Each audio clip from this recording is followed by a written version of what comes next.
Hello, everyone. Welcome to Word Funk. I am Leon Thomas. I am joined by Johnny Maloney and Austin Yorsky. Austin, how sticky are you? I'm moderately sticky. It's very humid in Florida right now, and we almost talked about this before we started recording, but then I remembered we're probably going to have to save some for the show because people come here to listen to our sticky stories about when we were sticky, which is our most popular recurring segment. So my sticky story for this week is it was very humid today, and I was very uncomfortable, and it was bad, and that's not super interesting. But what is that I was in my room after getting home from school, and I got a call, and it was my roommate, and he says, "Are you home right now?" And I said, "Yeah, well, what's up? What do you need?" He's like, "I've been in the driveway for an hour. Please, I'm trapped." What? Florida is so bad that my roommate was literally afraid to leave his car for an hour because it was so shitty outside. Like, this is the drive. I don't know how you're picturing this. The driveway is like 8 steps away from the front door, and he was just sitting in his car with the AC cranked up because he just did not want to get out. Like, presumably, do you guys share a house? Is that what's going on? Okay, right. yeah. So I got an umbrella because it was raining, and I went out there, and they like escorted him in, and he like started running, and it was the whole thing. It was very bad outside today, I guess, is the moral of the story. I'm sorry, I'm just trying to wrap my head around this. Yeah. I sort of feel like if I were living in a climate like Florida, that I would welcome rain. Yeah. Okay, so rain itself is fine. It's what it does to your testicle situation is very bad, the humidity. And then just kind of your soul zone feels icky. I mean, I'm aware of like having to peel parts of yourself off of other parts of yourself. It's like a full body sticky, right? Because we talk about, in our sticky stories, which we do every week, we talk about like, oh, I got a Jolly Rancher in my hair. Oh, I stuck a Band-Aid to my knob. It's like stuff happens, but like this is a full body sticky. And it's just like, it's inescapable because it's you. You are the sticky one. The sticky is coming from inside the house. Yeah, absolutely. And all you can do is lock yourself in like a hyperbaric chamber of air conditioning. But then it's raining outside, right? And if you go into the rain... naked. Doesn't that ameliorate your sticky situation? Or is this like some kind of different rain? Is this like high fructose corn syrup rain? It's just still, it's swampy, right? So like, I don't know if you guys or even... Bear with me here. Regular fructose corn syrup rain? Gosh, have you ever been to a swamp, Johnny? Like, yeah, it's water. Like, you can wade through some like chest high Everglades. You feel gross even as water washes over you. It's just not a good feeling. Like, and also it's still hot. Like even mid downpour, it's like okay. All right, hot. So this cracks the nut here. This gets the meat out of the walnut that I was looking for here. Is that this is like hot rain. Right? Yeah. This is like, it's like a moving bath. I don't want to say shower because like a shower is a cleansing experience. Yeah. But like a bath is just kind of like you're marinating in your own filth unless you're a weirdo like me and you have a shower before you bath. That's not that weird. I mean, that checks out. You just give yourself a quick rinse, like just like maybe soap up the pertinent places that accrue the most dirt, and then you sit in your own filth, which is less filthy. But, it's a bit exorbitant, right? Like it's bougie, but it makes sense. Like it doesn't have to be like a super hot shower. You just like it's a flash rinse, right? Like you could do it with one of those little kitchen sink thingamabobbers if It's a lifestyle. There's no one around, I guess. So it's like that though. It's like basically you just sort of feel like your own sweat just kind of being spread evenly across your body by nature. It's like you ever watch a nature documentary and they talk about like, oh, the rhinos. The rhinos roll in mud and it reflects the African sun so they don't bake like potatoes out there. And you're like, oh, that makes sense. But like, it still sucks. Like okay, I get you. All right then.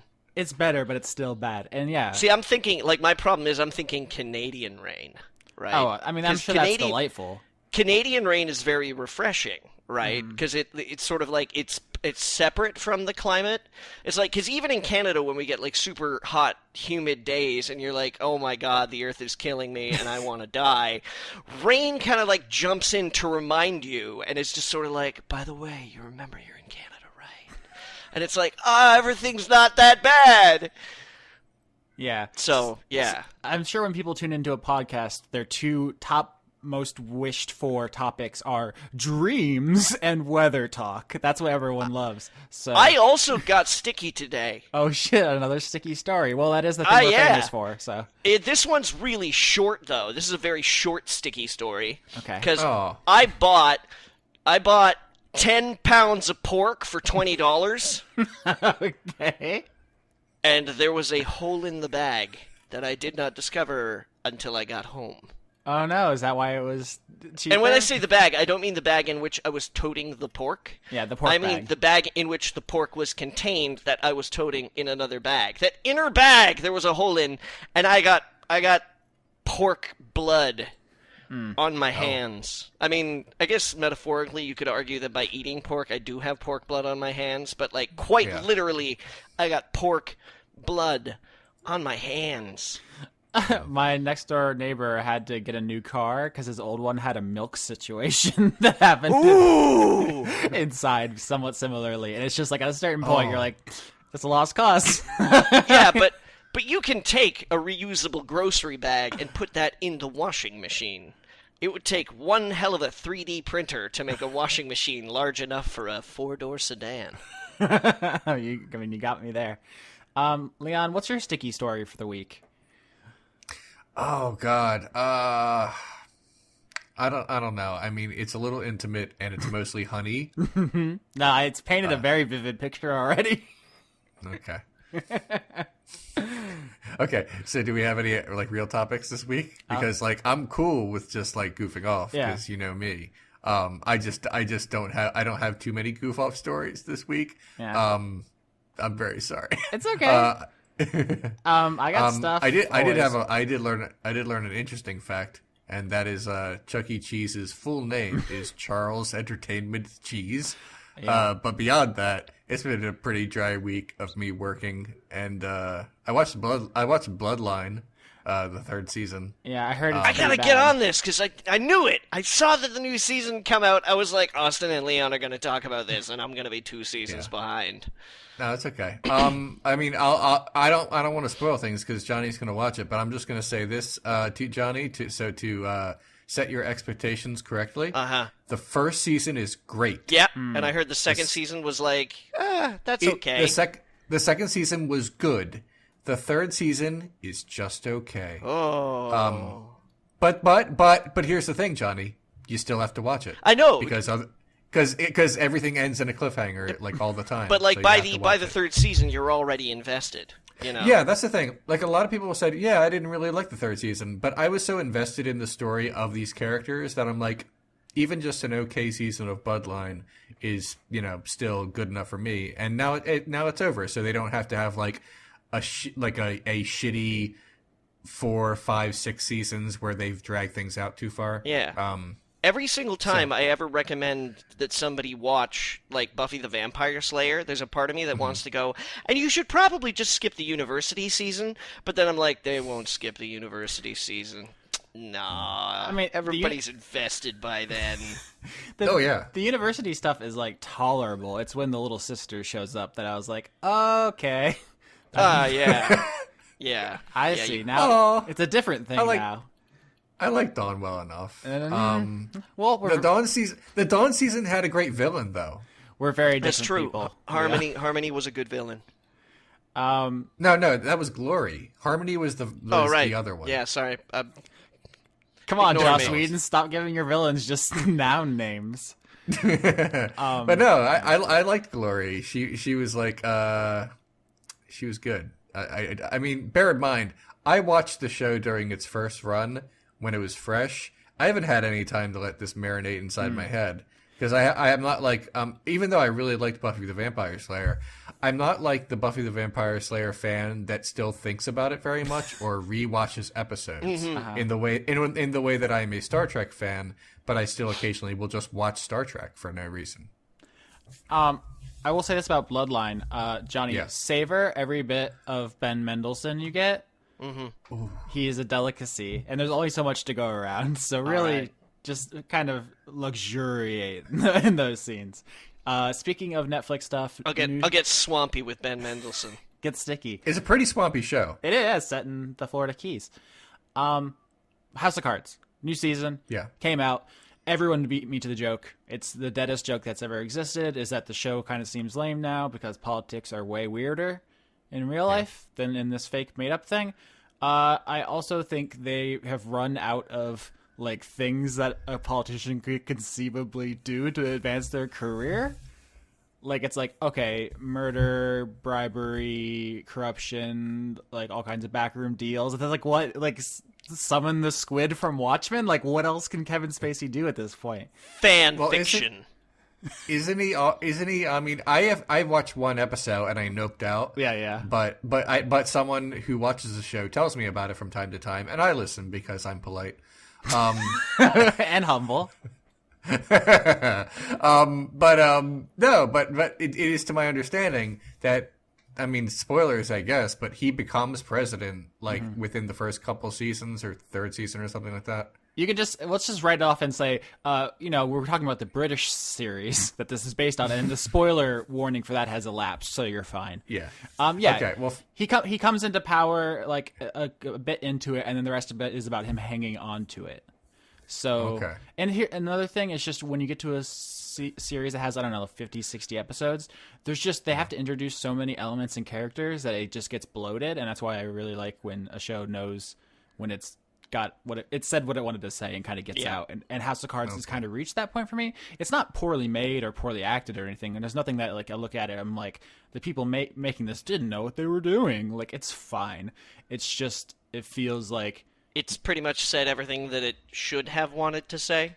Yeah, like politicians are corrupt. The game is rigged. Unless you completely change the formula up and do something like wacky weird, like, 5 years later, it'd be like he's retired or something like that, and tell like other stories. But as long as you hold on to that original conceit, the well runs dry after a few seasons.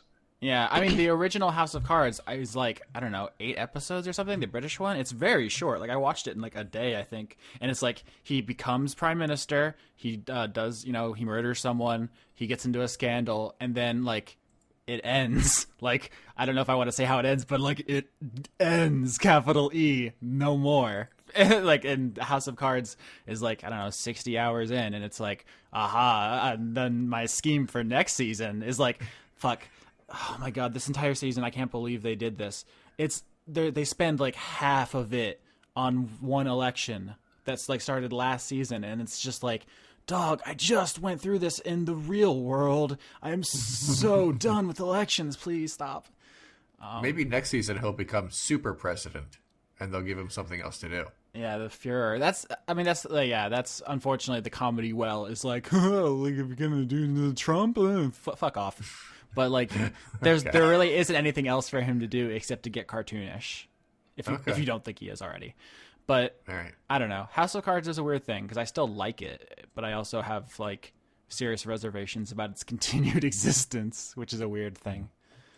I don't know. I'm done on that. I think somebody else grab the mic. I went to a show on the weekend. Oh. I saw a concert. Saw a band playing music. I haven't been to a show in like ages, in fucking years, it seems like. And even more, like, I went to this one alone. It's been so long since I've been to a show alone, which is like a totally different experience than going with someone else, because you can just like really be present in the moment and like the performance and shit like that. So I got to go see Moonface with Sinai. I learned it's pronounced because Finland. Mm-hmm. And they played a show in a club that I went to. I never thought that I was going to get to see, because one of the things about Moonface and Sinai is that they are two bands. Like, they are two distinct musical entities that operate separately of each other. Who, because one year Spencer Krug, who is Moonface, decided he was going to live in Finland for a while. Just be like, I'm going to Finland. And everybody was like, see ya, except for the Finnish people who were like, welcome. And while there, he met these guys that played in a band called Sinai. And every single one of the guys in Sinai looked like they belonged to a different band. It was kind of interesting, because they had, like, there was one guy on guitars who totally looked like he belonged to, like, math rock. Like, I was like, you're in a math rock band, aren't you? And then the guy next to him had this, like, super long hair baseball cap thing going on, and he totally looked like he was going to be, like, whipping out, like, Pantera riffs from the 80s. And then the guy on keyboards looked like he belonged in a New Order cover band. And then the drummer kind of looked like he was going to try to sell me some fresh produce. First of all, I just want to say I love the way you say produce. Very adorable. and so I was like, oh, okay. But yeah, there are two different bands, two different, collectives, one of a guy and one of other guys who look like they belong to other bands. And I never thought I was going to see them. And their album, Heartbreaking Bravery, is like one of my favorite albums of all time. I've talked about it on the podcast before. So if you didn't hear that, you should check it out. It's called Heartbreaking Bravery by Moonface with Sinai, which is spelled Siinai. And it was really good. It was a really good show. And I felt so, like, pleased to be there. And, like, all these songs that are crushingly sad. No, they were sort of like secondary songs to me, because there's like 5 just amazing songs on the album, and then other ones that I'm like, these are good, but they just serve to prop up the rest of the album. Just like all of the ones that propped up the album for me just like suddenly became standouts. And I've been re-listening to the album just constantly for the past like 4 days. Yeah, I think we talked about this before, how live stuff can recontextualize it, and you're like, oh, I didn't really see the value in this until I was in the room with it. Yeah, absolutely, and it just, like, I'm just finding all this, like, new appreciation for this album, and it's just so, I feel so invigorated by it, by this, like, musical experience. It's been so long since I've been to a show, and I used to love it so much, and now I'm that, like, old dude there. The guy that I used to look at and go, I wonder if I'm going to be that guy. I'm that guy! And it's okay. Surprise. I'm okay with that. But it was just an absolutely killer show. I just, like...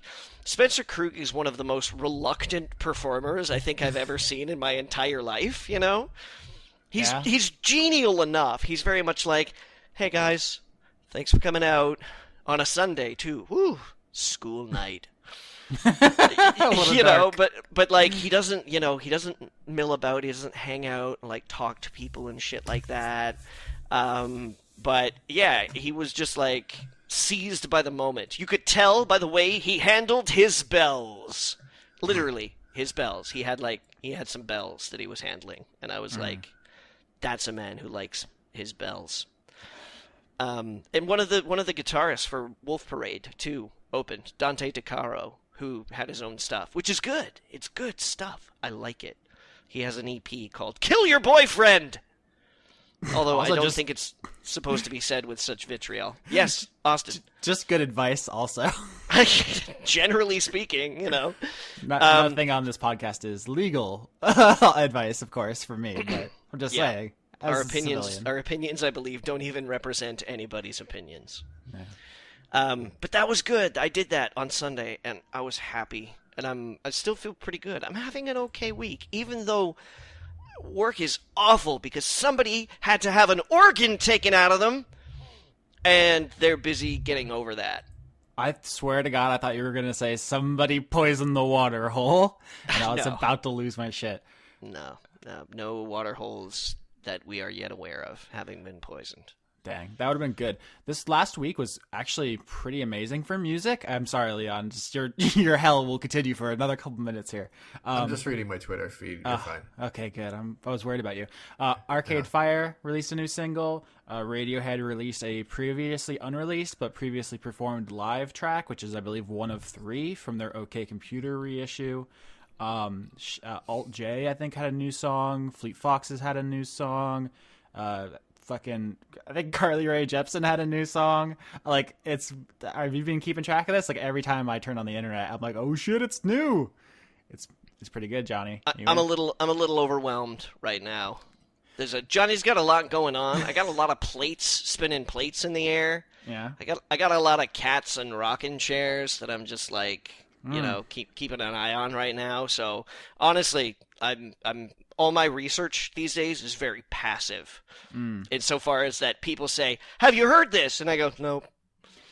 It's just 2017 is probably going to go down in history as like one of the worst years, just like on a global scale. But for art, it is popping off in a big way. Like there are more good video games in every month of 2017 than there was like in all of 2015. I was thinking about this the other day. I remember being so sassed by 2015. That year fucking sucked.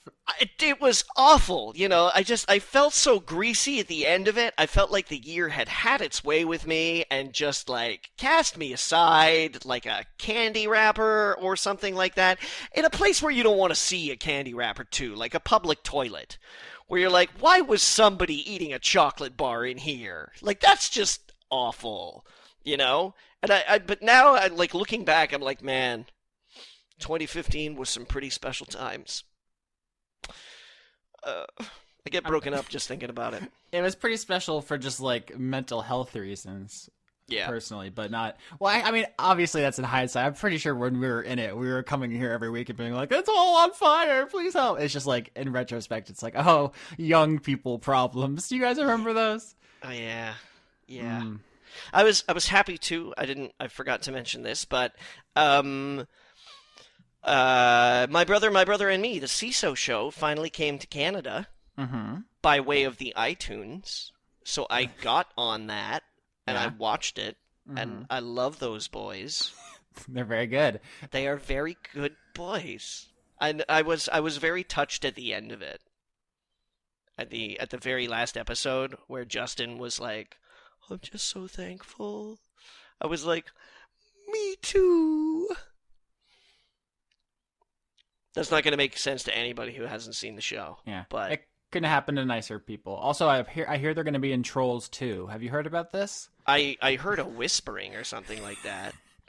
Okay, for anyone who isn't plugged into the podcast scene, probably the most successful podcasters outside of like Night Vale and Serial are the McElroys, and they have launched this by sheer force of will. Yeah, volume. They really secreted this into being by just putting it out there into the universe. But they started a new podcast called The McElroy Brothers Will Be in Trolls 2.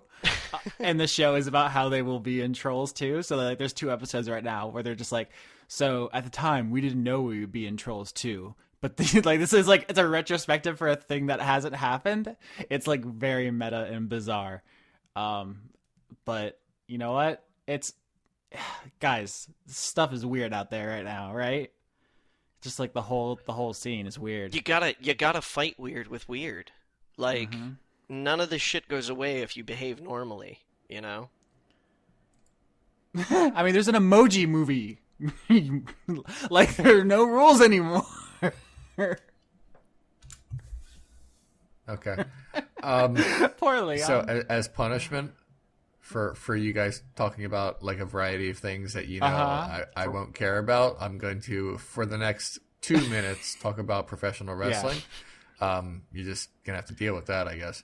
How greasy are they? They're pretty greasy. But here's the thing. Okay, so a few months ago, WWE has a lot of pay-per-view events, and like it has to happen all the goddamn time, and that's fine. But one of them is a new one, and they announced the title for it a couple months ago, And the title for this pay-per-view, you know, they usually have called things like Bad Blood and Backlash and things that sound all scary and stuff. Like, ooh, I got to see this. Who will be backlashed? Taint Mania. Right, stuff like that. But you know what, Johnny? You're not far off because Oh boy, because in about a month, the next pay-per-view is going to be called Great Balls of Fire, and people find that pretty funny. Because balls, and we were all like, haha, balls. But of course, when they release the logo and and stuff, it's going to be nothing like that, and it's going to look very cool. And then, guys, they released the logo, and this is the logo, and it looks like a dick and two balls that are also on fire. So yes, it does. Yes, I don't know if they're leaning into it, like they're like, okay, you think this is about testicles and stuff? Then here is our ballish logo. Is there any in-universe explanation? Like, do they fight with like flaming balls or there something? There is literally nothing like that. It's the paper. Is this to introduce the new wrestler Penicillin, who just. Once you get, he gets one shot and you're done? No, wrestling pay-per-views are like the prom. There's a theme. And the theme at Great Balls of Fire will be the 50s. So that is why that is. But still, just looks like a dick. And there's two balls. And look, everything looks like dicks because we live in a phallocentric society that projects that onto all of our image. But still, there are degrees, and that is a 10. That is a 10 in 1 to dick scale. I find it funny. A lot of people do, and I just wanted to share that with you and put that into the world. So that's it.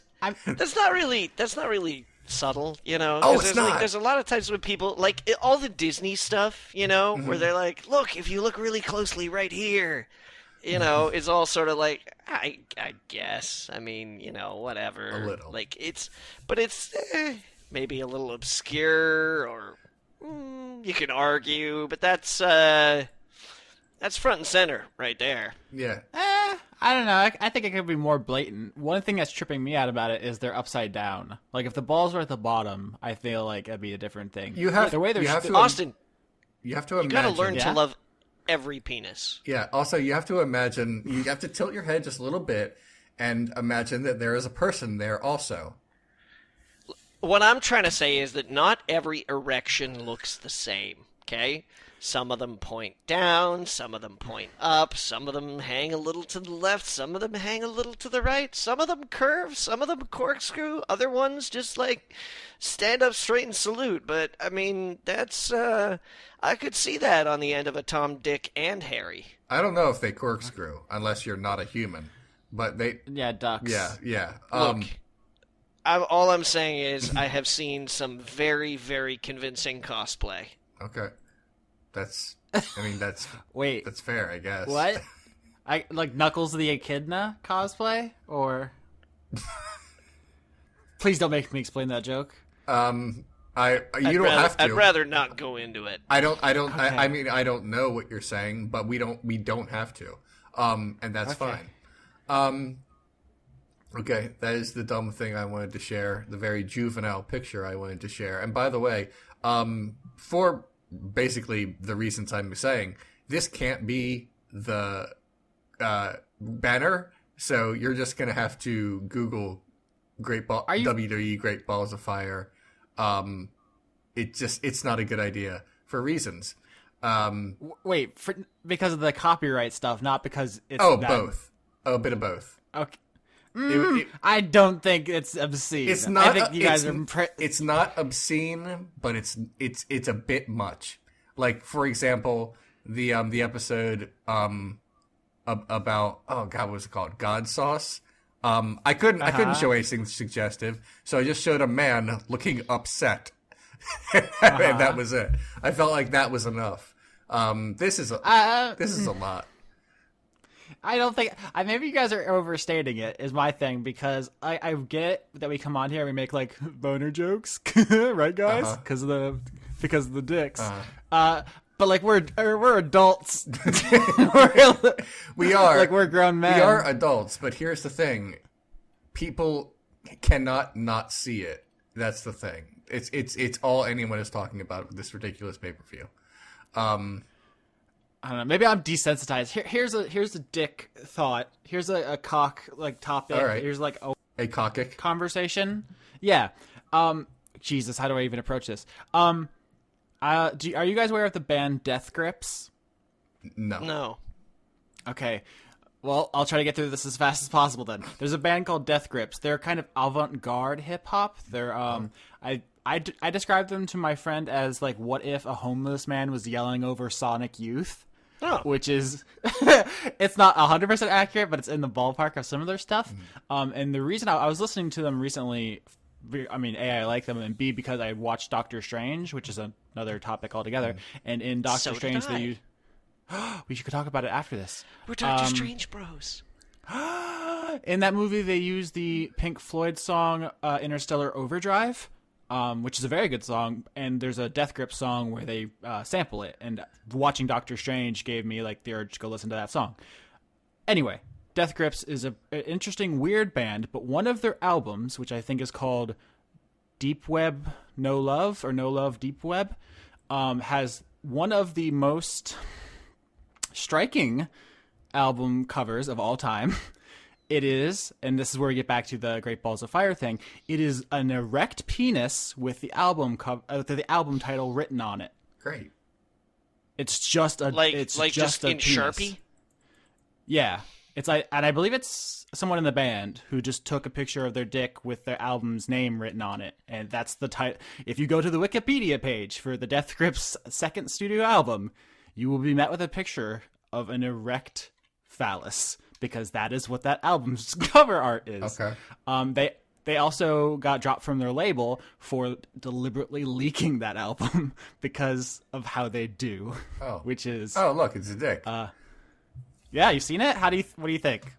Sure is pink. I don't encounter a lot of penises. That's not me being like a prude. That's just how my life works. Like, and now I'm just gonna quickly put a picture of my favorite dick related album cover. Great. Okay. See, so, like none of this should be on the banner.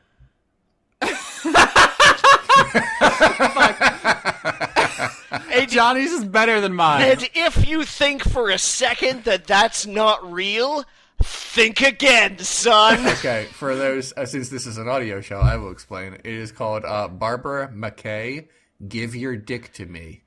And again, like we're on the radio is what is the problem. So you're all just gonna have to like we've always said, this is an interactive podcast, and you're just gonna have to deal with that. Yeah. So, yeah. I mean, let's be clear. The thing Johnny just shared with us, Give Your Dick to Me, it's not an explicit album cover. It's like a woman in bed and she has champagne and she is, she has a sheet covering her modesty. It's not explicit, but it's pretty funny. It is very funny, but it also seems earnest. Like, I don't think it's a joke cover. Is it? No. That was actually only one single. There was another single she released off the same album called It's All Right to Fuck All Night. So she's like an erotic R&B artist, right? It's earnest? Oh, no, that's like the 70s, man. Oh. But my point is, this isn't all like a fucking bit. No. You can find Barbara Marquez's "Give Your Dick to Me" on YouTube. Okay. Can you believe that we are in that timeline where that's like a totally normal genre of music? Just be like, spin that ass around, boy. Let me see it bob. Like, whoa, what those balls do? By Mary J. Blige. Like, that could be the musical landscape. I'm sad we're in this other universe. You don't sound enthusiastic about that universe. It's pretty. I should say it's pretty disco-licious. Give your dick to me. Oh. I don't know if anybody's gonna feel moved to play "Give Your Dick to Me," but it's pretty disco. Does at any point during the song does she say please? Because this seems very forceful and aggressive. Ooh, I'm not sure actually. I'm not sure if she says please. I don't think she does. Oh, well, But I believe the chorus goes, "Give your dick to me, give it to me, give your dick to me, give it to me." Oh, it's I don't know. It just feels like I'm being commanded. I like one of the bridge though. The bridge is my favorite. That goes, "Life is only worth living, and part of that comes with giving. So come on, give it to me, baby. Give your dick to me, yeah. Give your dick to me." Okay. It's just like, why don't women just tell us what they want, right? They're so vague. I feel like she should just come out and tell me what she wants. I'm not all the hints, all the games. What do you want, Barbara? According to this lyric right here, is what I want to do is kiss your ass. I want your ring. Oh, Barbara. Oh. Barbara. Oh. All right. I mean, I appreciate like the earnestness in which she is saying this, but also just like as someone who never mind, forget it. Just She a freak. I don't know. I'm gonna try to bail you out of this. I would be really. I guess. Well, this is just who I am, but I would be a little intimidated by that. I would appreciate someone saying, give your dick to me when you feel like it, when, you're up to it, if at all. But Leon... But that's not very romantic. According to another part of the song, she gives good bottom and you know it. Are you tired of all the same things you see? Well, I love your great balls of fire. No. So, yeah, that's... You're fucking with me right now, right? I'm dead serious. That is a perfect confluence You can of just events. look up the lyrics to Barbara Marquez's "Give Your Dick to Me," and she's, as Austin says, just very forthright about what she wants. Jesus.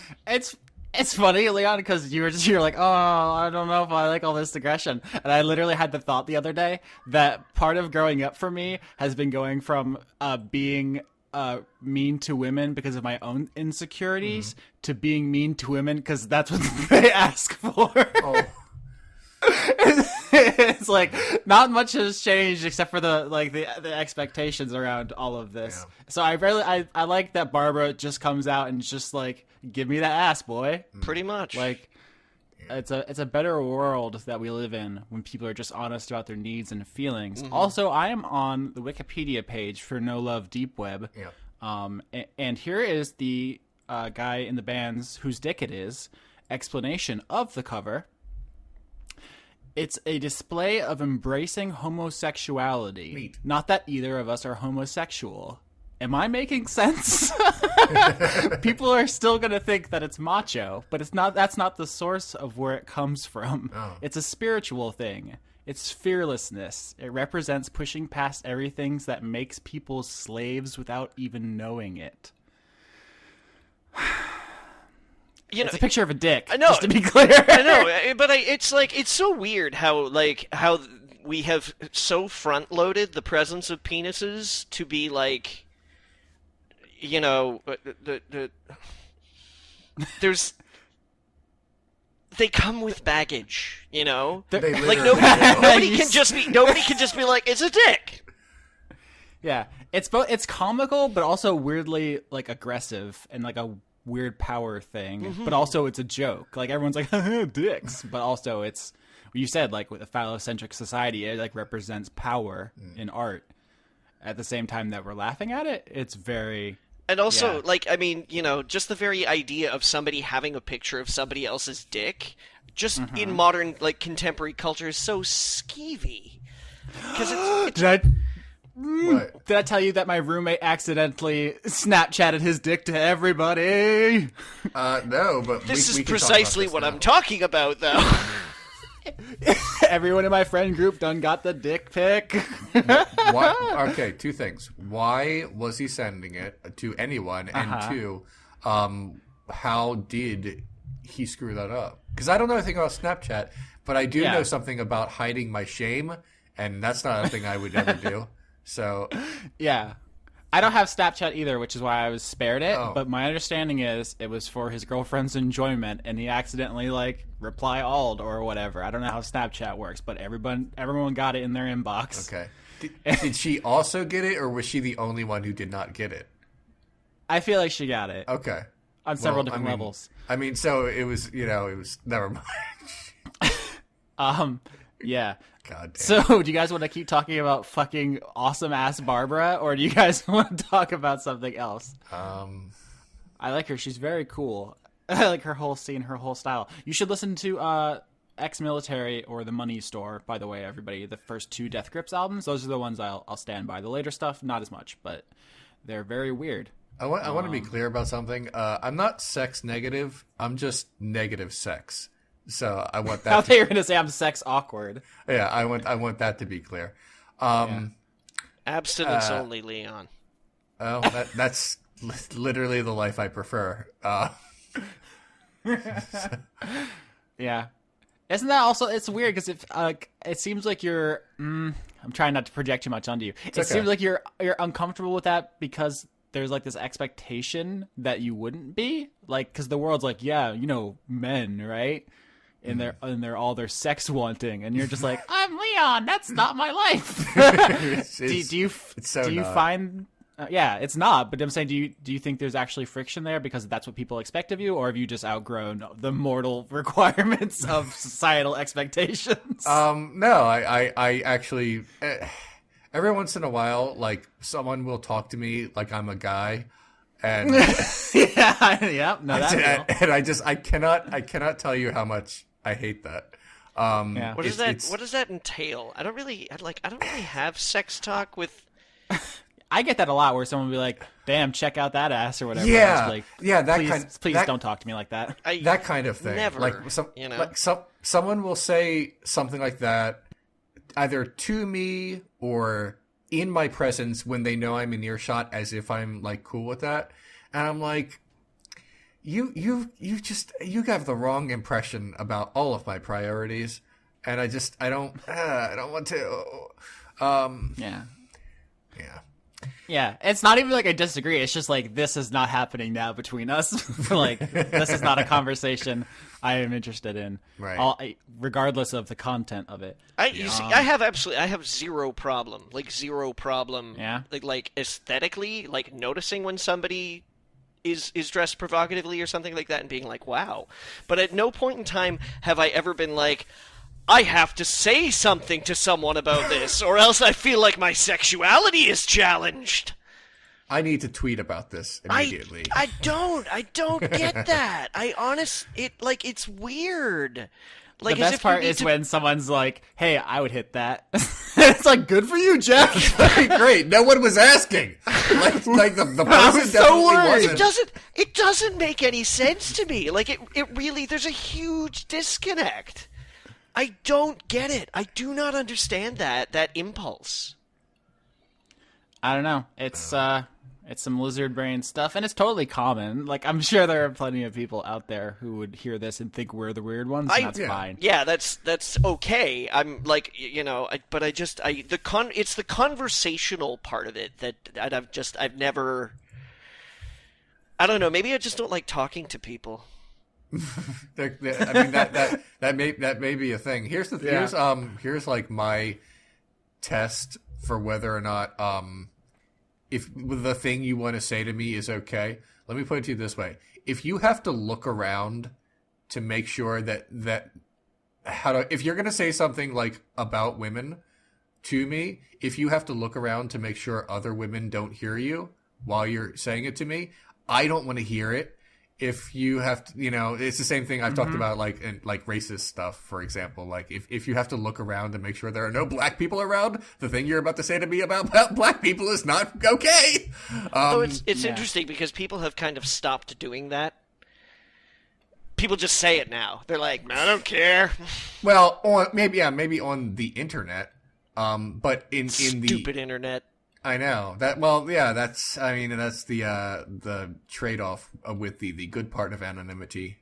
We get the very, very bad part. I don't know. All right, so stop looking around, people. Yeah. Yeah. Oh my. Well, this is Come on, guide us through these dark times, Barbara Marquet. Uh-oh. What happened? I see guidance in your eyes. I heard a clicking sound. Did someone Yeah, go? Austin disappeared for a second there. You're back. Are you back, Austin? We good? Nope. He's gone again. Hope we didn't say anything to offend Austin. I thought we were being pretty nice. Uh-oh. Maybe it's his internet.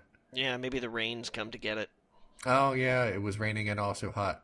Maybe his internet melted. That's probably a thing. Ooh. So now it's like in the water?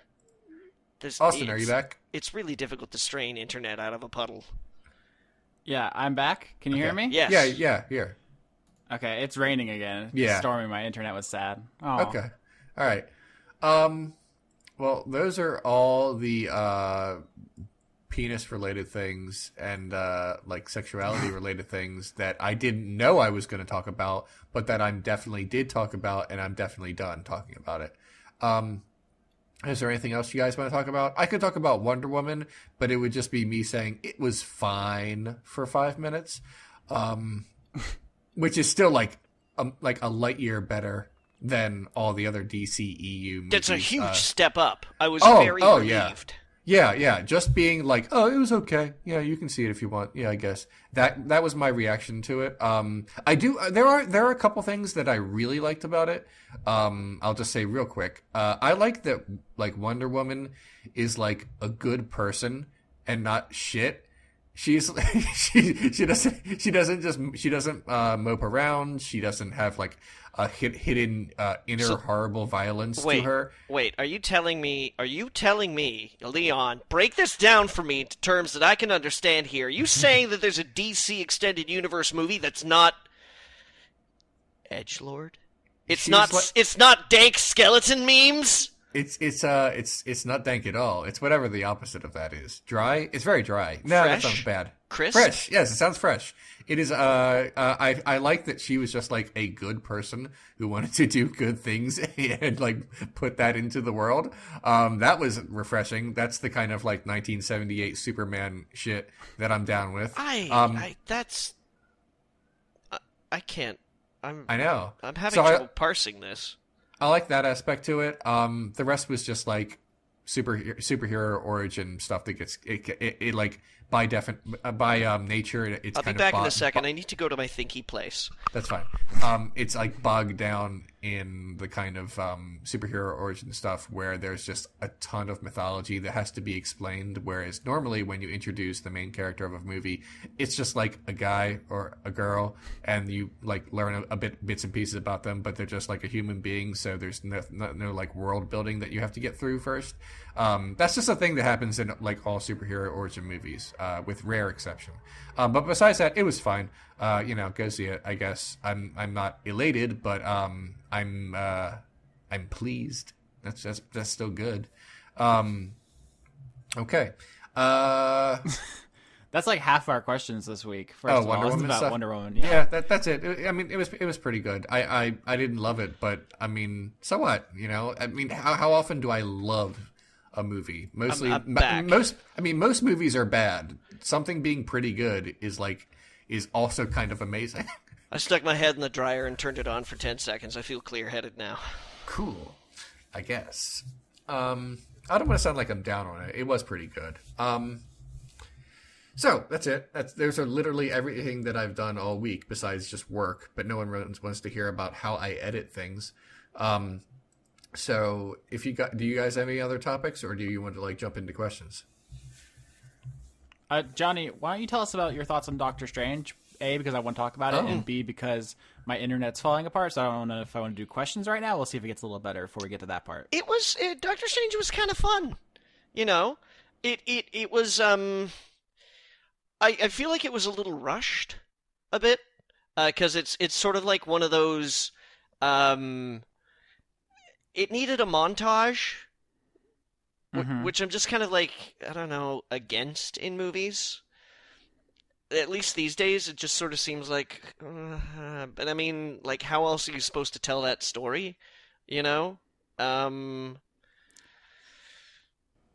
I feel like the villain could have been developed better. One of the things about the Marvel movies is that their villains are always really great. Like, I really like the Marvel villains, you know? Really? I always hear that like the opposite of that, so that's an interesting perspective. Yeah, you think so? Yeah, I always hear people saying that the worst part of a Marvel movie is the villain, and that the hero takes up way too much of the time. I don't know if I entirely agree with that, but I hear that a lot. I mean, it's difficult to paint like broadly across the whole because it's almost its own goddamn genre right now, you know. But like, Hugo Weaving's Red Skull, I quite enjoyed. I really liked the kind of like amorphous Hydra in The Winter Soldier, you know. Or just the Winter Soldier. Or just even the Winter Soldier, yeah, you know. I quite liked. I'm trying to run through the movies now. I mean, the Kingpin in the Daredevil Netflix show was just fucking amazing. Vincent D'Onofrio did such a good job. Who else do we have here? There are weak ones, you know, like fucking Jeff Bridges in the first Iron Man movie was not great, and while I really love Lee Pace, he wasn't fantastic in Guardians of the Galaxy. He didn't have a whole lot to work with. They always cast talented people. It's not their fault. There's just nothing to work with Space Racist. Ben Kingsley was really good in Iron Man 3. I thought that was fun, even though he wasn't. I'll fight you on that one. But... I thought he was fun. You know, I like that. It's a good joke. Yeah. It was a good joke.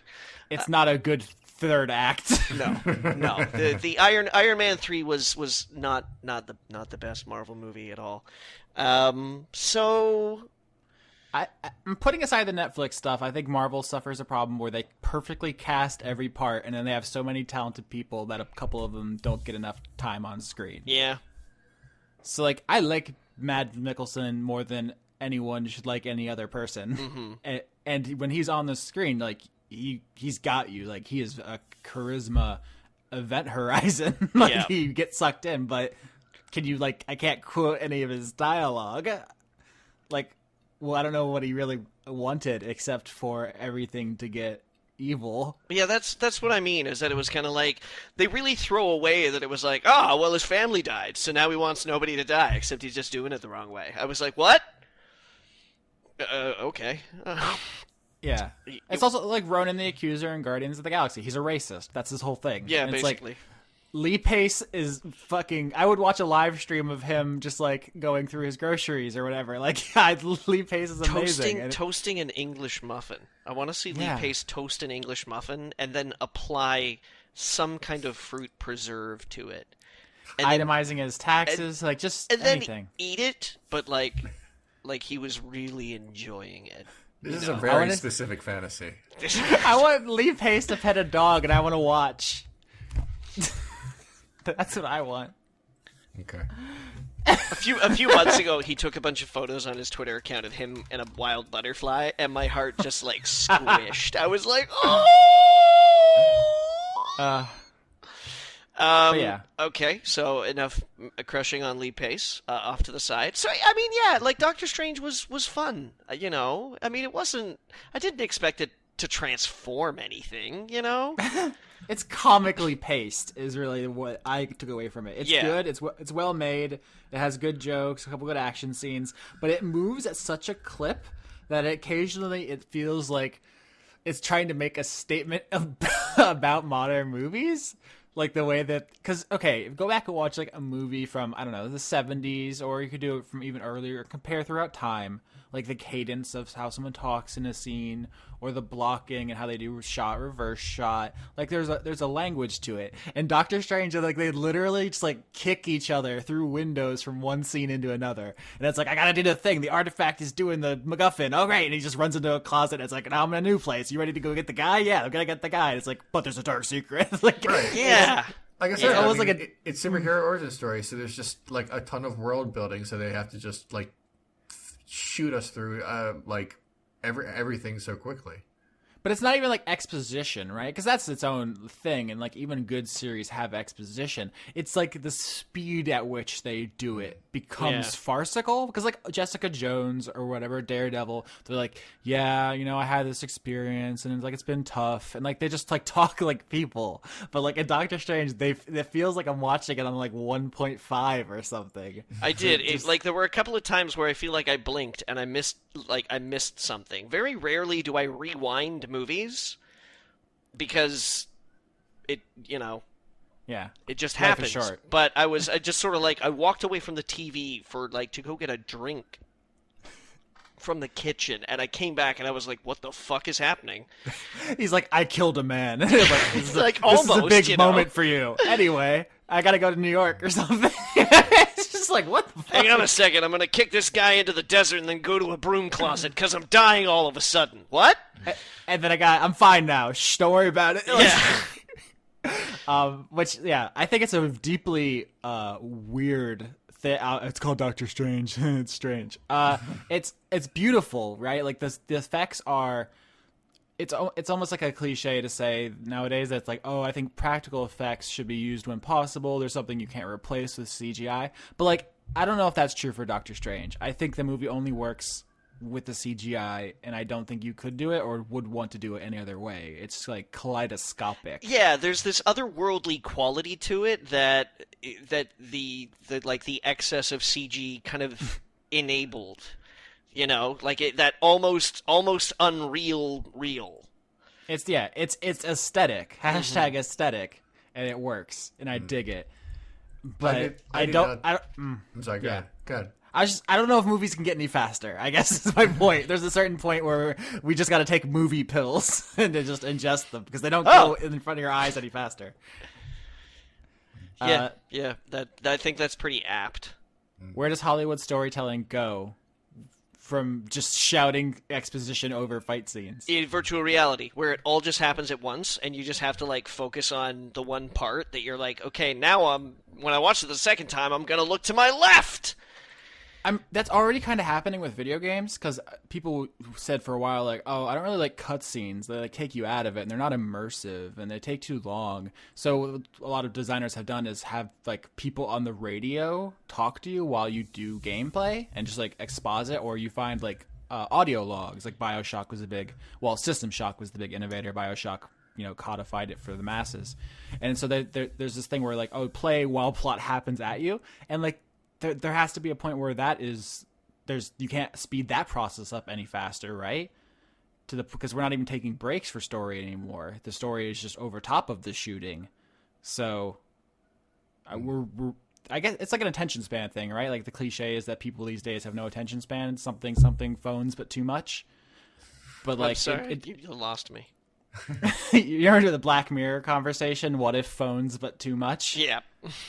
Because millennials, right? Something avocado toast. Mm-hmm. But it does affect the way that art is made, whether or not you think it's inaccurate that people can't pay attention. And I think there's a little bit of dishonesty there. Like people love Minecraft and you just tool around in sandboxes for hours. Or PlayerUnknown's Battlegrounds. Do you guys know about this? This is the new hot game that everybody's into, where you spend about 20 minutes just walking through houses, picking up detritus.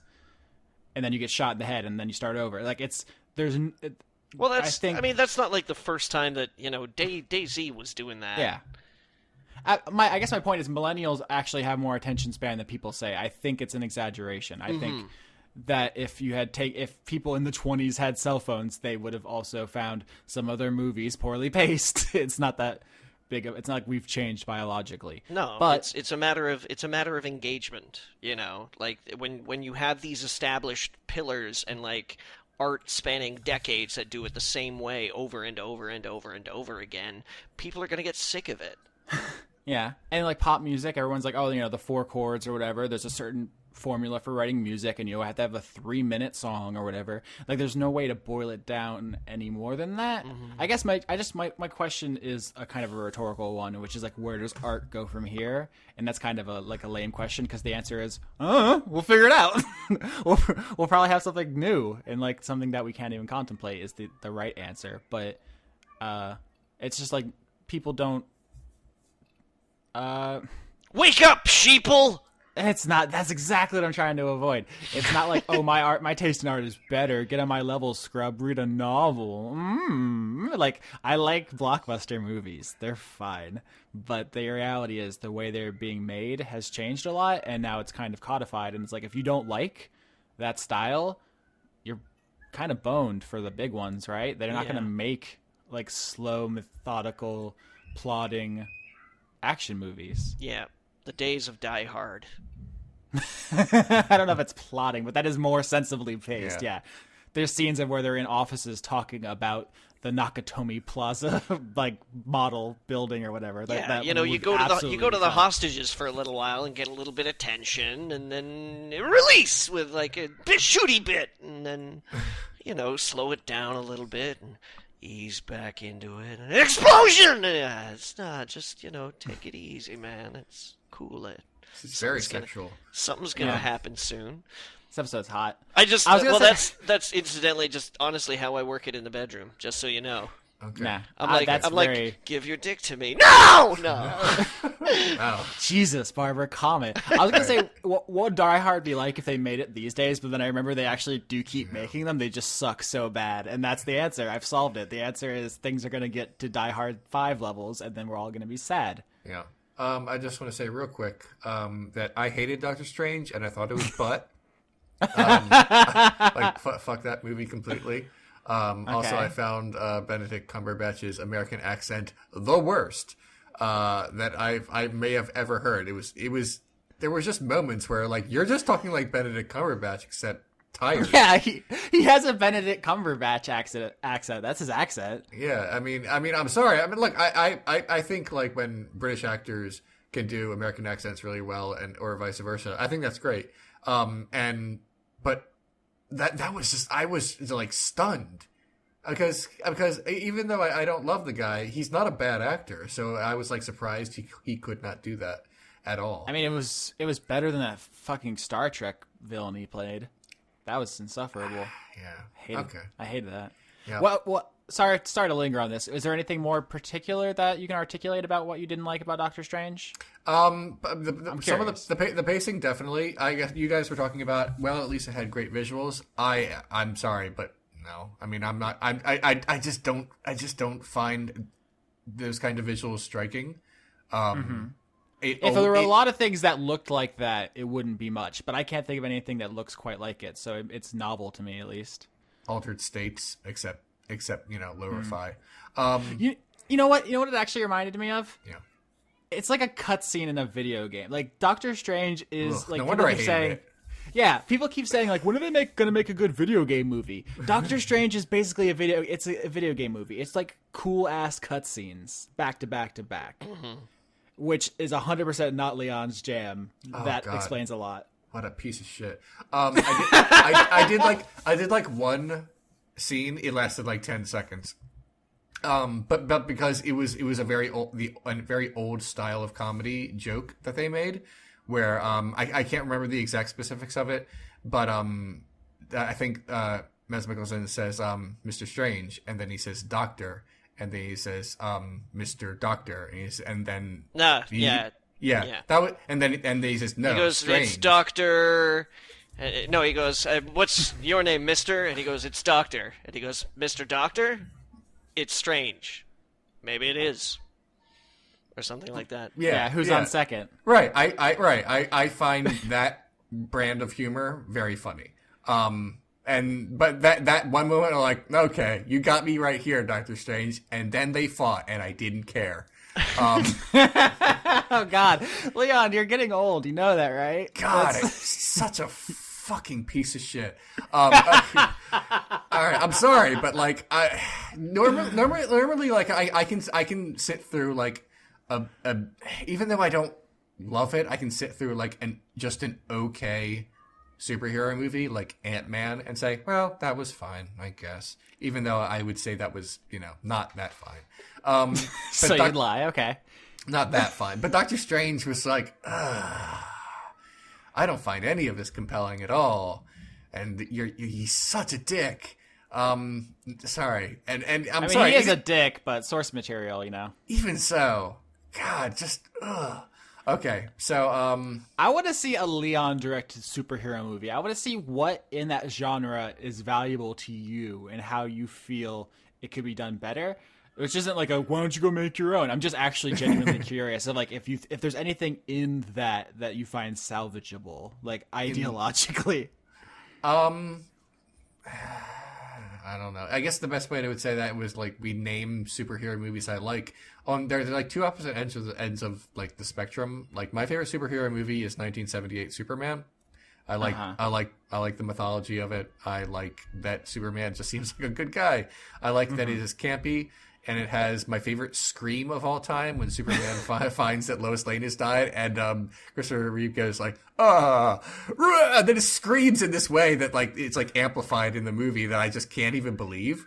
I thought it was very good, and but so yeah, I really like that movie. And on the opposite end of the spectrum, I really liked Logan, and that was a very not that movie. It was very violent, but it wasn't like dumb violent. It felt like every stab felt meaningful. Is what I'm trying to say.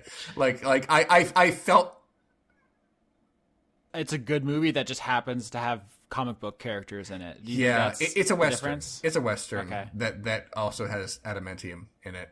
But yeah, it was just like a really well put together movie. That is just basically a western. So yeah, I mean, I wouldn't know how to reconcile those two tastes though. That you couldn't mix them properly. All right, we're sort of running out of time. We should do questions. Well, because I'm sure there are some. We usually start with those a little early. Yeah. Okay, I'm never gonna be able to pronounce this name. Noah Theozoa asks favorite YouTube reviewers other than Renegade Cut. We don't have to say just reviewers, but is there anybody? I'm going to expand this to channels because I'm not a reviewer at all, and I feel like I've made that clear. Listen, the term means something. I know. People. I know. I'll just look through my subscriptions real quick and mention some ones I like. Lindsay Ellis is good. She does very good video essays about film. Agreed. I've been watching ContraPoints, which is also good, but I'm just starting getting into it. My favorite like comedy reviewer of the classical type. I get classic. That sounds so lame. This is only been going on a few years. The Bronze period. Yeah. Probably would be Diamanda Hagen. She does very funny stuff. Folding Ideas is a good channel. There's a bunch, and I'm sorry, I'm missing a bunch out. Needs More Gay is quite good. I would recommend that. The topic is obvious. And if you like music, I don't even follow music, but I still watch Todd in the Shadows talk about music from time to time. So those are some. Yeah. Yep. I really wish the Unemployed Historian would start making videos again, because I really liked his show. And he's just got like real world stuff to do. I should bug him. I should bug him about it. Yeah. All right. I'm done. The only people I'm subscribed to on YouTube are Leon, sports reporter John Boy, the new Dice Funk channel that Chris Larios made, and Movies with Mikey. The actual channel name is Chainsaw Suit Original, but he's the writer on Borderlands who does a movie essay program. He left Gearbox recently, though, just to focus on... Because he also had a health issue? Yeah, I heard that, too. Yeah, he actually posted... So, he posted some videos about that, and they're, like, fucking a lot. Like, I'm trying to remember what it actually is that he has, but it's like a really hard watch. And like, it's important. I think the show is great, and I think it's important that people be aware of this. I guess that's like a trigger warning. It's basically what I'm saying. Yeah. Like, whatever condition he has, like, takes a toll, and it's like, it's rough. I want to say, Jesus. I don't want to get the name of it wrong, so I'm gonna look it up. Okay, that's fine. While you're doing that, I missed two that I really like, and I hate to leave them out. One is Movie Nights, and that is also like a comedy review channel. She does a bunch of shows. One that I really like is called Baywatching, and it's what it sounds like. It is every episode of Baywatch reviewed in comedic style, one by one. Like dozens upon dozens of them, and like each one is really good. And I've never seen the show, and I refuse to, but it's really good. I also like Philosophy Tube. It's pretty solid. Yeah, so those are some. I'm done now. Yeah, it's multiple sclerosis. Oh, okay. Okay. Yeah, it's not great, but he actually made a video about it, and if you can, if you're not as squeamish as maybe that I am.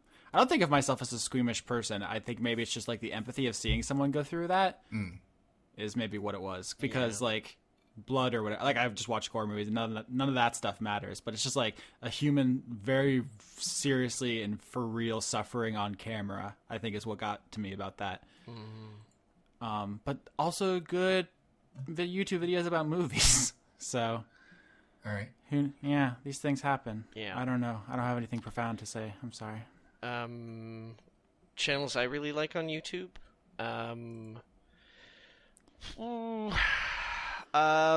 Not everything they do is good, but Cracked has some good stuff. Mm-hmm. They've got this a series of animated shorts that are titled like People Watching that I quite like, where it's just sort of like this kind of like nameless sort of clique of people in cities who just kind of like address a bunch of things. Like they've got one called Why We Shouldn't Be Obsessed with Nostalgia. There's another one about why it's important to like reach out to old teachers and like, tell them how they inspired you. There's another one that's about like how everybody could do with like how it'd be a really great thing to have a secular confessional to where people just like go in and be like, I feel like a fraud, or like I did this thing and I'm totally not really proud of it, or something like that. I really like that. I really like People Watching. I like H Bomber Guy a lot. Oh, yeah. I just subscribed to him like yesterday. Finally. No, is that the guy who did the Fallout videos? I'm not sure. He did a Fallout video. I have not seen it. I just watched his thing about how much Sherlock is a piece of shit.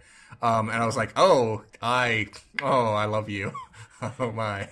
Yeah, he did. He made the Fallout 3 as garbage, and here's why. Is the name of the video. That's the only one I've seen. It's an hour and a half. Oh yeah, no, he does like he does a really. There's a really great one he does about Dark Souls 2. About why Dark Souls 2 is like unfairly maligned, and it was like a 90-minute watch. Another guy who does really long form videos is Noah Caldwell, I think. He writes. I know he's written articles for Polygon before and stuff like that, but he does these huge unpackings of games. He's got an hour one about Mass Effect. There's a 45-minute one about Tyranny.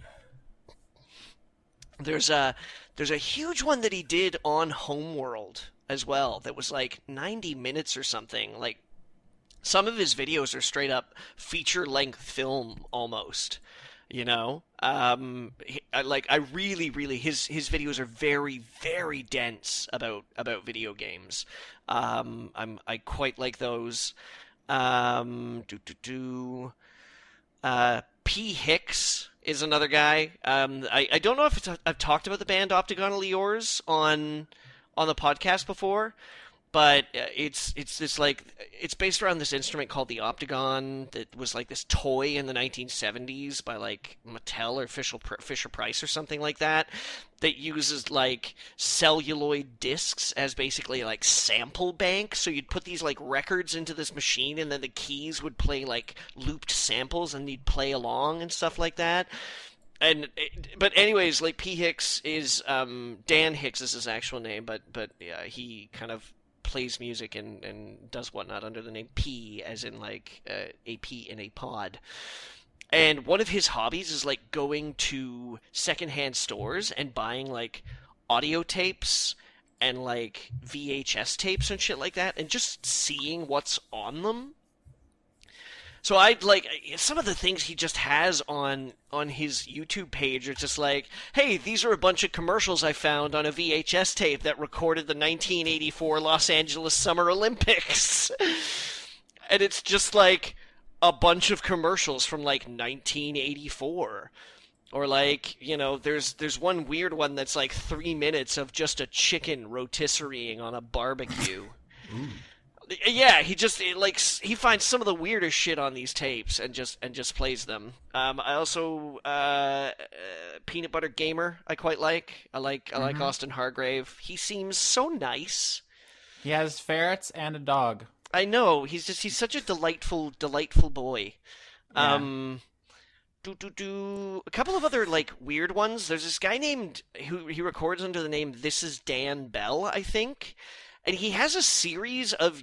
I only got into this recently. He has a series that are just called the Dead Mall series. And it's like... He'll just go to these, like, abandoned shopping malls and just record a bunch of footage, and it's just so weird. Ultra Brilliant as well. This is Andy... not Andy Chalk, Andy Kelly. Andy Kelly writes for PC Gamer and sometimes Vice as well. He does video game pieces for Vice. He has a YouTube channel called Other Places, where he basically clocks up graphics options in like beautiful video games and will just film like 5 minutes worth of footage, and it's like video game photography. But it's so beautiful. Like he just makes everything look gorgeous. I really wish he did more stuff, but I haven't seen anything from him in like months. Yeah, there's a bunch more, you know, like Pushing Up Roses because we're DOS bros. Hey Ash, what you playing? I talked about Miles Power with Leon a little while ago about like skeptic YouTube and how easy it is to like step in a clunker. Yeah, I mean, off the top of my head, those are the ones that I really look forward to seeing these days. Yeah, because Yep. Richard Cobbett doesn't do YouTube videos anymore. Sad. A couple of my friends who like have had like shows on the internet for years, just like retired over the past few weeks. Jess doesn't do her show anymore. Fool's Gold. And although she still does a podcast. And my friend Matt Iannone, he did a show called The Sports Reel that I cameoed in, and he retired like 2 days ago or something like that. Yeah, stuff out there, stuff getting subscribers. Plus also real life. Yeah. Unless it's your full-time job, it's hard to dedicate a lot of time to it. Yeah. Especially with the quality that people are like demanding these days from their YouTube or even just online shows. Yeah. Yeah, there's a bunch of different factors, like the advertising economy has basically collapsed. There's kind of been a corporatization of a lot of it. Like big companies come in and like snap people up into these groups, and then they kind of mistreat them. And then there's just the fact that you could usually just make more money working at McDonald's, to be frank. Yeah. So it's often not worth it. While Johnny was naming all of the channels, I think another one occurred to me. I'm not actually subscribed to it, but Polygon, the video game website. Oh, they've got great stuff. They have turned their YouTube channel into a weird like performance art platform between like they have a show called SEO Play where fucking I don't even know, like the premise of it is supposed to be like answering questions based on Google algorithms, but they basically dropped that a while ago, and now it's just this weird thing where the host holds different glasses and it makes weird comments about fisting. I don't even know what it is anymore. And then there's like Carboys, which was a fucking Nick Robinson, Griffin McElroy joint where they started playing a car simulator thing, and then it grew an emergent narrative. Yeah, about... it goes deep. This is gonna sound like a joke. I swear to God, it's not. It is the most emotional I've felt with art in quite some time. Like maybe since Mad Max Fury Road. Like it goes places, and it's a series about playing a game about simulating car physics. And of course, you know, the cornerstone, Monster Factory. Monster Factory, which is like, it speaks for itself. It's just a super funny show. Did you watch Peacecraft? Yeah, where he tried to play World of Warcraft non-violently. Yeah.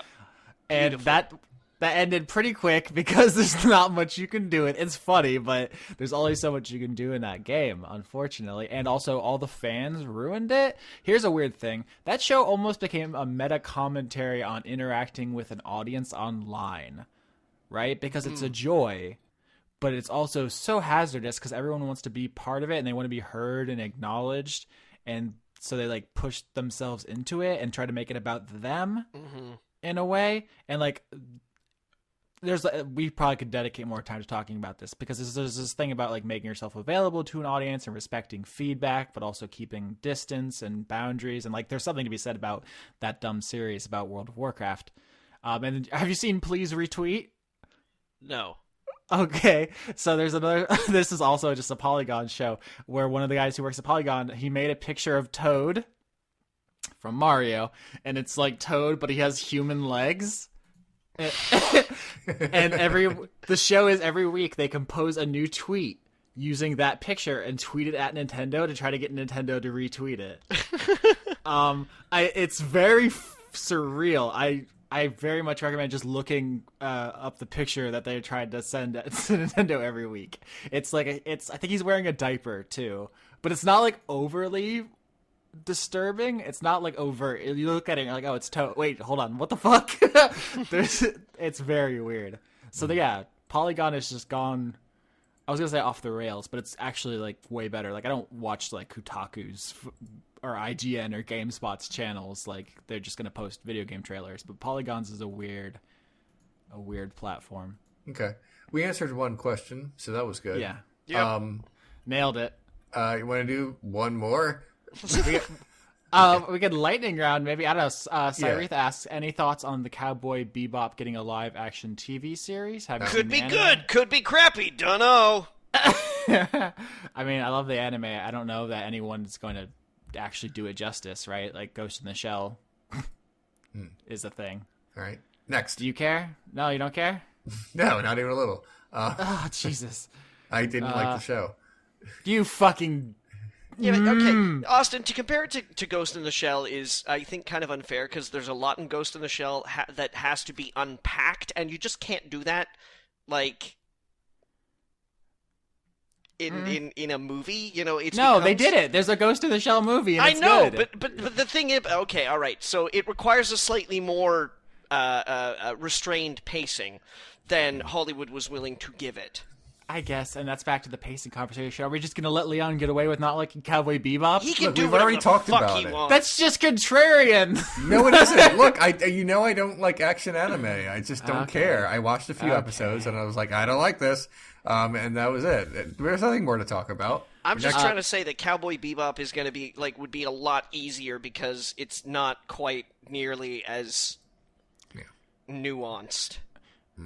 Brent asks, best or worst second seasons? I actually have an answer for this as soon as I saw it, which is Parks and Rec, which the first season is very bad. Like, I wouldn't say it was bad, but it was like you don't even have to watch it. No, I started it and I was like, oh, it's an Office knockoff, and then I didn't watch it when it was on TV. I only really? watched it when it came out on Netflix after it was over for me. Second season's way better. Well, yeah. Worst heroes. I've heard that. I haven't seen it though. Second season of Heroes was a goddamn disaster. It was awful. Ugh. Ugh. Wah. Ugh. All right. Wah. I have a similar feeling with Parks and Rec as I do about Star Trek Deep Space Nine. First season is just garbage, and the second season has a lot of my favorite like standalone episodes. Because after that, there's not a lot of that. It's very much the arc. So yeah, that was a thing. I'm not sure about worse. That nothing's like popping into my brain right now. Farscape got better after the first season. Oh, okay. First season of Farscape was a little dicey, and then it kind of like found its own, got a better villain, and like, you know, more cohesive. Johnny, here's one for you. Lurberg asks, what games does Johnny appear in as a backer? All right. Do you have a list?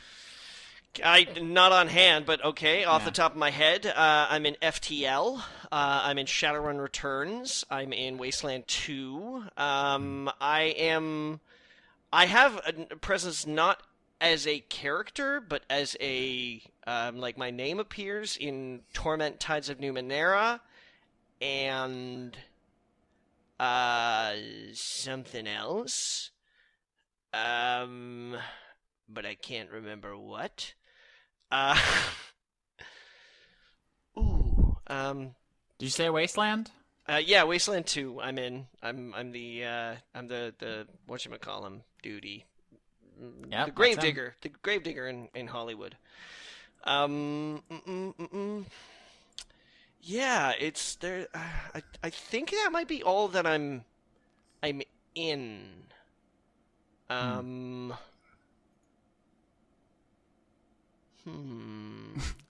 Leon, are you in any games? You need to know. Sorry. I am in the one that Ron Gilbert just published, Thimbleweed Park. I'm in Thimbleweed Park, and I I mentioned both of you. Sweet. Yeah. I'm gonna play that someday. All right. Want to do one more? Okay. Yeah. Neko McEvil asks, best film of 2017 so far? That's a Leon joint. Hold on. Let me look at everything I've seen so far. Oh, okay. I already know what it is. I want to make sure I get the name right because it's a very long title.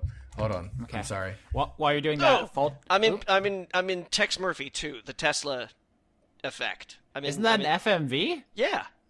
So is your face in there? Or? My face is in there. There's a picture of me in the Tesla effect. Hot. Yep. Okay. My favorite movie so far this year is I Don't Feel at Home in This World Anymore. Oh, Pillars of Eternity. Did I say that? There's so many. Yeah, I saw that was on Netflix, Leon, and the name jumped out to me, but I haven't watched it yet, so I'm definitely going to watch that. Faltering Footsteps asks Best Confidant, which is what they renamed.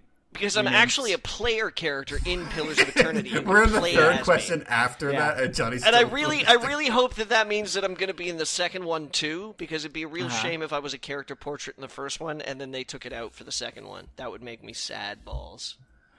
Confidants is what they renamed Social Links in Persona 5. So I think the question, there's a location named after me in the Long Dark.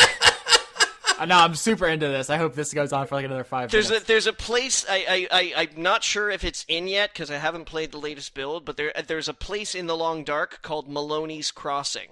So it is named after me. Nice. Yeah. So I'm surprised more people didn't rag on me about Persona 5 because like the thing everyone asks in that game is like, who did you date? And it's like the goth doctor was really cool, but also you're a high school student in that game and she's an adult, and that felt weird. And then there's the hacker chick who's really cool, but even though she's a high school age, she's coded young, which felt weird. Mm-hmm. So I ended up dating the high school president who is, I don't know. There's nothing wrong with the writing, but I think it was ultimately kind of disappointing. Okay. Can't really go to the bat for that storyline, unfortunately. I think that's it. Yeah, final question. Dark Ant Reltnark asks Leon, if you could choose a spirit animal, what would you choose? Johnny, you can answer this one too if you want. Isn't that culturally insensitive to say? We talked about that on Dice Funk because it is a living thing in several Native American religions, but it's also common usage. I think. I still don't feel like that's okay. That's why a friend of mine said that's why I always say Patronus instead, and I'm like, that's cool.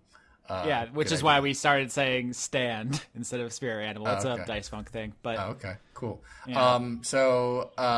What would my Patronus spirit animal do? I mean, that, according to the Pottermore website, which is legally binding. Yeah, it's a horse. Aw. There you go. That's it.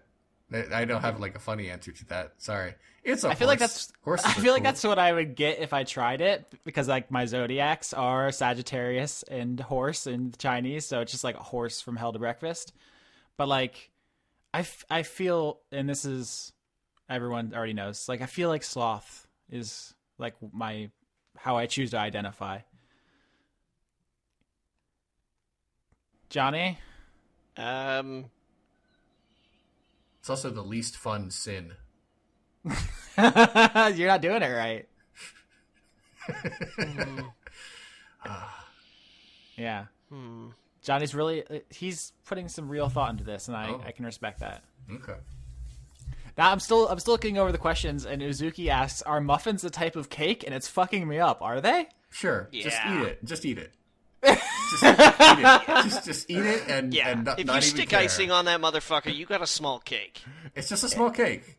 If we're still doing this show in 3 years, every conversation is like, "So did you guys see the new?" And they guys be like, "I don't fucking care."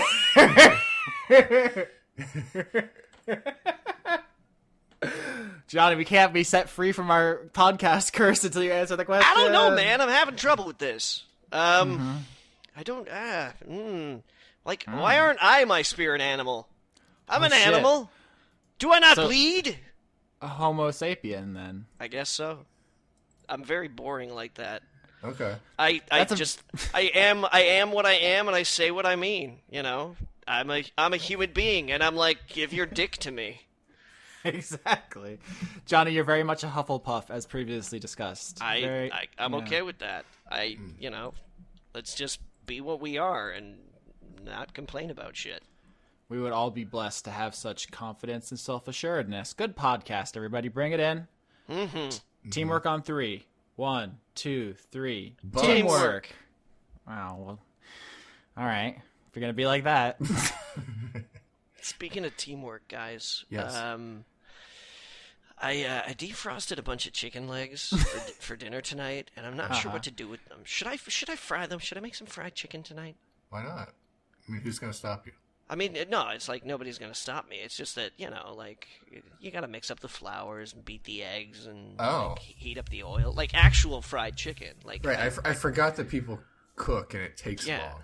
Yeah, or I could I could do them in the immersion circulator and just torch them a little bit, crisp them up, or like do them in the oven, with like a lemon rosemary kind of thing. I'm not sure. I didn't have a plan when I defrosted them. What do you think?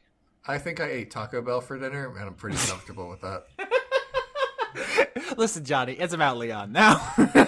No, you're talking like another language to me. I feel like, I mean, how do I put this? If you think that the amount of time you put towards making this food will be equal to the enjoyment you will get from it, then do it. If it is not, then I would say don't. Well,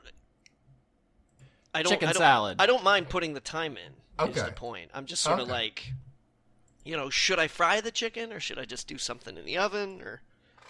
Oh, you want like actual cooking advice? Yeah, like I didn't. You come to the wrong place, motherfucker. Yeah, I know. Like, what are you doing? Well, Johnny, like if I actually knew like fun ways to cook chicken, I would try to do it in a way that is like more than just putting it into the oven. Because I would have all that like cooking knowledge, and I'm like, ooh, look at all of my ingredients. All right. I think that's pretty. Austin, are you coming down on the same angle here? You gonna? I mean, if I had chicken right now, I would bake it because it seems like the simplest thing. Right. And that reflects who I am as a person. But even if you knew how to fry it, if you were like, that seems like a poor choice for body reasons. Such a sloth. Yeah. All right, I'll think about it. I'm sure it'd be delicious. I'm sure you'd fucking crush it, John. Yeah. Oh no, I mean I've made fried chicken before. No, I know. I'm just saying. It's just that, like, do you want to risk your physique? Like, It's not gonna. Trust me, it's not gonna risk my physique. Come on. He's unstoppable. Come on, Austin. true. What are you talking about? Okay. We should stop podcasting at some point.